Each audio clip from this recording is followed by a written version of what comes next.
Ali MacGraw once embodied pure Hollywood innocence. Her role in Love Story didn't just touch hearts, it defined an entire generation. But off camera, her real life carried secrets far darker than any script she ever read. At the peak of her fame, she was drawn into the orbit of one man, Steve McQueen, the legendary king of cool, adored by millions and feared by those who really knew him. Their love began like something straight out of a dream, dazzling, fiery, and intoxicating. But what started as a fairy tale soon spiraled into years of jealousy, obsession, and heartbreak. Today, MacGraw looks back at that wild chapter, a romance that both made her and nearly broke her, revealing truths that still shock fans of classic Hollywood. Ali's rise to fame didn't start under the bright lights of Los Angeles. She came from Bedford Village, New York, a quiet town that hid a lot of noise behind closed doors. Growing up, her home was marked by chaos. Her father struggled with alcoholism, and constant fights between her parents crushed her self-confidence. Feeling trapped, young Ali began searching for an escape, and she found it in the glamorous world of modeling. Under the guidance of the iconic fashion editor Diana Vreeland, she stepped into the spotlight and quickly made a name for herself. That bold move cracked open the doors to Hollywood. In 1969, she landed her first big movie role in Goodbye, Columbus, a sharp romantic comedy that became an instant hit. Her charm caught everyone's eye, especially that of Robert Evans, the powerful producer and then head of Paramount Pictures. Evans saw something rare in Ali, not just beauty but a spark. He cast her in Love Story, the 1970 phenomenon that swept across the world with its unforgettable line, "Love means never having to say you're sorry." The film earned over $100 million worldwide and turned Ali MacGraw into one of Hollywood's hottest stars overnight. Her portrayal of Jenny, the beautiful doomed college girl who stole Ryan O'Neal's heart, cemented her place as a true leading lady. Off-screen, her chemistry with Evans became something real and fast. They married in 1969, and by 1971, they had their only child, Joshua. It looked like Ali had it all: fame, fortune, and a family. But destiny had other plans waiting just around the corner. By 1972, whispers spread across Hollywood about The Getaway, an intense action film directed by Sam Peckinpah and starring Steve McQueen. Evans himself helped secure the role of McQueen's wife for Ali, a move that would change everything. At first, she hesitated. She didn't want to be away from her young son. But in her 1991 memoir, Moving Pictures, Ali admitted the truth. Her hesitation wasn't just about motherhood. "I knew I was going to get in some serious trouble with Steve," she confessed, and she was absolutely right. When she arrived on the set of The Getaway, Ali MacGraw was still very much married, and McQueen was already a global icon. He was older by 12 years and carried an energy that could fill any room. From his rough beginnings and childhood abandonment to his rise as Hollywood's ultimate rebel, McQueen had built a legend out of danger and defiance. He wasn't just a movie star, he was the movie. The roaring cars, the bikes, the attitude, it was all him. And for Ali, that mix of danger and charm was magnetic, impossible to resist. From their very first day on set, the chemistry between them was electric. Ali once described it as chemical, saying that when McQueen walked into a room, men, women, and children alike would turn their heads. His presence consumed everything and everyone around him. Despite her marriage to Evans, Ali MacGraw was pulled into McQueen's world almost instantly. It was fast, reckless, and unstoppable. And before long, it would change the course of her life forever. Their affair ignited like a wildfire in Texas. Just weeks into filming The Getaway, Ali MacGraw and Steve McQueen's chemistry exploded off-screen, and the world couldn't stop talking about it. Their secret fling quickly became Hollywood's most scandalous love story, splashed across every headline and whispered about in every studio lot. The buzz boosted The Getaway's success, turning it into a box office smash. But while the cameras caught their passion, what played out behind closed doors was far more complicated and painful. By the end of 1972, Ali filed for divorce from Robert Evans, and Hollywood practically stopped in its tracks. The move shocked everyone, especially Evans, the man who had given her the role that made her a star. Friends said he was completely blindsided, and his heartbreak later became a subplot in The Offer, the series that explored his glory days making The Godfather. The betrayal wasn't just personal. It was public, messy, and unforgettable. Then, in July 1973, Ali MacGraw and Steve McQueen sealed their romance with a wedding ring. On the surface, it looked like a Hollywood dream come true, beauty and danger walking hand in hand. But behind the sparkle, the cracks were already showing. McQueen made sure Ali signed a strict prenuptial agreement, promising she'd never ask for a dime if they divorced. Even more shocking, he demanded she give up acting completely. Imagine that. At the peak of her fame, one of Hollywood's brightest stars agreed to step away from the spotlight just to keep his love. Ali later confessed she did it out of fear, terrified of losing the man she couldn't resist. She gave up everything, the fame, the freedom, the career, just to hold on to him. For a brief moment, life in Malibu seemed like paradise. The couple lived in a secluded beach house, throwing barbecues, walking barefoot on the sand, and enjoying quiet nights with close friends. To the outside world, they were perfect, the power couple everyone envied. But inside that house, the dream life started to crumble. McQueen carried scars that never healed. His childhood had been a storm, a father who vanished, a mother who sent him away, and those wounds followed him into adulthood. Deep down, he never fully trusted anyone, especially women. Ali recalled how his jealousy burned hot and fast. He'd lose his temper if she even talked to another man. Yet, in a painful twist, McQueen himself flirted openly and was rumored to have multiple affairs while still married to her.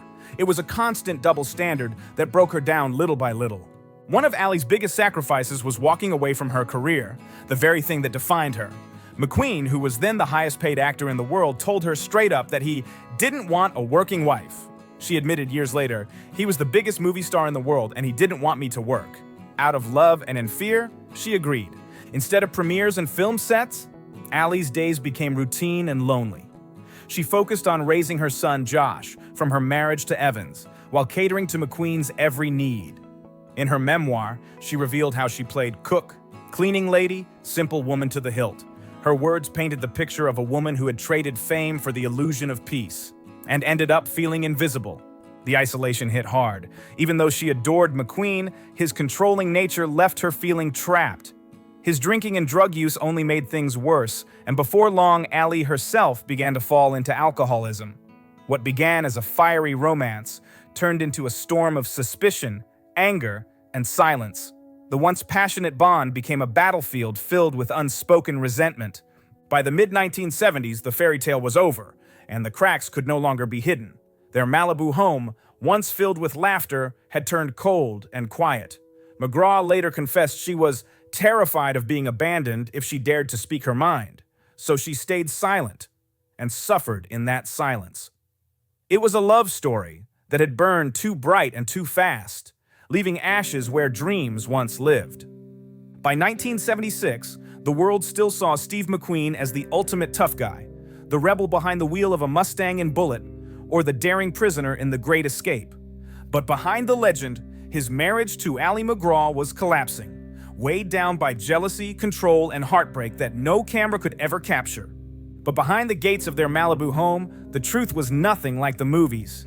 Steve McQueen, the fearless hero on screen, was crumbling in real life. His addictions had him in a chokehold. The drinking, the drugs, the wild late nights, they all became part of his routine. He'd vanish for hours, sometimes days, coming back angry, distant, or suspicious. For Ali MacGraw, who had already sacrificed her career and independence just to please him, the loneliness was unbearable. In that emptiness, she started drinking more herself, trying to numb the pain, but it only dragged her deeper into despair. Whispers of McQueen's affairs spread like wildfire across Hollywood. Everyone seemed to have a story about his flings, and the rumors wouldn't stop. At first, Ali refused to believe it. She told herself that the man she fell in love with was still in there somewhere, just buried under all that chaos. But soon the truth was too loud to ignore.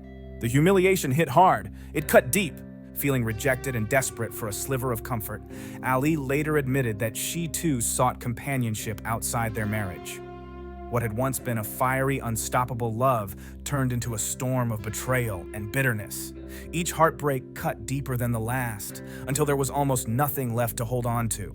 By 1977, Ali had reached her breaking point. She finally told McQueen she wanted to return to acting, not just to work again, but to reclaim herself. After years of living in someone else's shadow, it was her way of saying, enough. But McQueen's reaction was ice cold. According to biographer Mark Elliott, he told her flatly, "In that case, we are filing for divorce." Those words shattered her, confirming what she had feared all along. Her dreams, her choices, her voice had never truly mattered to him. Determined not to fade away, Ali accepted a role in Convoy, directed by Sam Peckinpah, the same man who had directed The Getaway. The decision was her declaration of freedom, but it also sealed the fate of their marriage.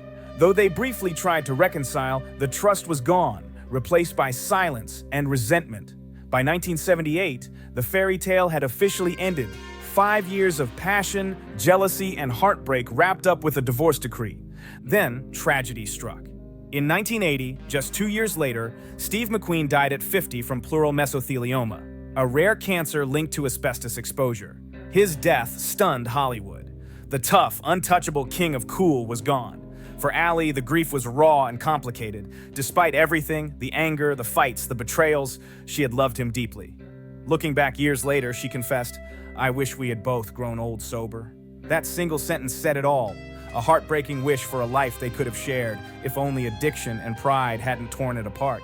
After McQueen's death, Ali MacGraw faced the world as a widow in spirit, even though their marriage had ended long before. She was just 41, still young but carrying the weight of years of turmoil. His passing left a void that nothing could fill. For so long, she had feared being abandoned, and now she was forced to face the final version of that fear: loss.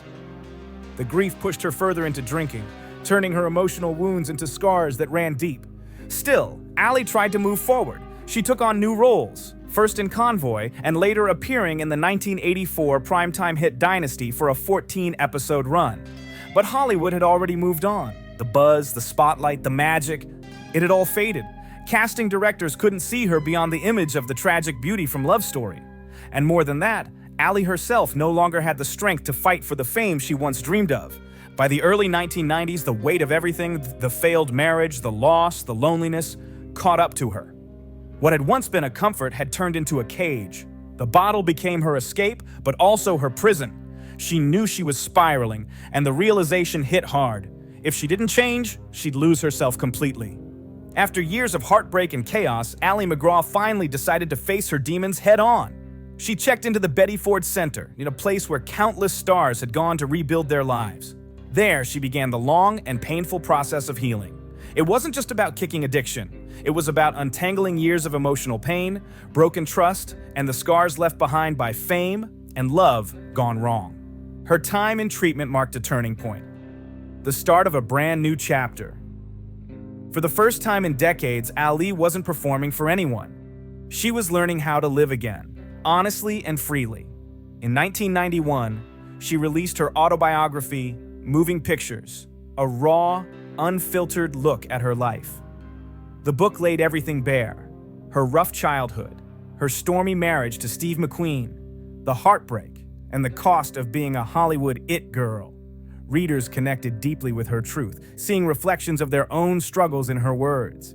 It became a bestseller, and more importantly, a mirror of resilience. By 1994, Ali MacGraw walked away from Hollywood completely. She traded red carpets for open skies and settled in Santa Fe, New Mexico, a world away from the flashing cameras. There she found peace and simplicity. Her days were filled with painting, gardening, yoga, and quiet reflection. Surrounded by art, animals, and nature, she started to rebuild her soul piece by piece. For the first time, the woman who had lived through chaos was learning to breathe in peace. Now at 85, Ali MacGraw radiates a calm that fame could never give her. In Santa Fe, she built a life centered on wellness, sobriety, and gratitude. She's practiced yoga and meditation every single day for decades, tending her garden and caring for her rescue animals with a quiet joy that speaks louder than any applause ever could. After years of turmoil, she discovered that true healing doesn't come from attention. It comes from stillness.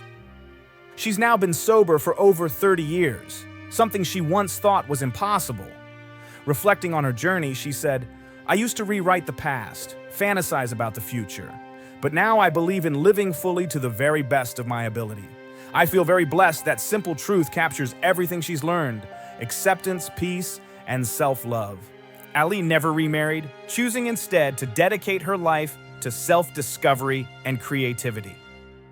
Her friendships became her foundation, especially her enduring connection with her love story co-star, Ryan O'Neal. In 2016, the two reunited on stage for a touring production of Love Letters. Their chemistry was still there, warm, nostalgic, and effortless. For audiences, it was magic. For Ali, it was a reminder that some bonds never fade, even when everything else changes. But she didn't stop there. Ali channeled her creativity into empowering others. She partnered with Ibu, a global fashion collective that supports women artisans around the world. Together, they designed clothing lines celebrating craftsmanship and independence. For a woman who once gave up her career to fit into someone else's world, this work meant freedom. It was her way of saying, "This time, I write my own story." Even now, Ali MacGraw speaks with unflinching honesty about her past. She's never tried to rewrite the truth, only to own it. She still calls her connection with Steve McQueen chemical, admitting she knew trouble was coming the moment they met, but she refuses to paint herself as a victim. "There were wonderful days and dreadful days," she has said. "I'm not a victim in any way. There were many times that were just wonderful, and there were many times that were just ghastly." Her words carry the weight of someone who has truly lived, loved hard, lost deeply, and still come out standing tall. Today, Ali MacGraw isn't just remembered as the girl from Love Story. She's something far more powerful, a survivor who turned pain into purpose. Her story is a reminder that even the most glamorous lives can hide heartbreak, and even the darkest moments can lead to peace. So what do you think of her courage, after all these years, to speak her truth so openly, with no filter and no fear? Drop your thoughts in the comments below, hit that like button if you felt something real, and don't forget to subscribe for more stories.